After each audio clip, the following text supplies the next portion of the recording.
Samarqand viloyati Urgut tumani Bekirobod mahallasi Zambara qishlog'ida yashovchi Ashurov Jo'rabek xonadonidamiz.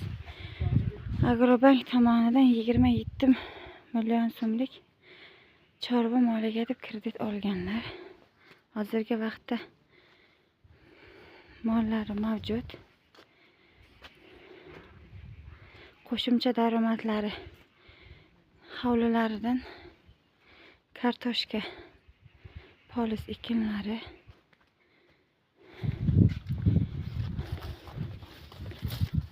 mollarga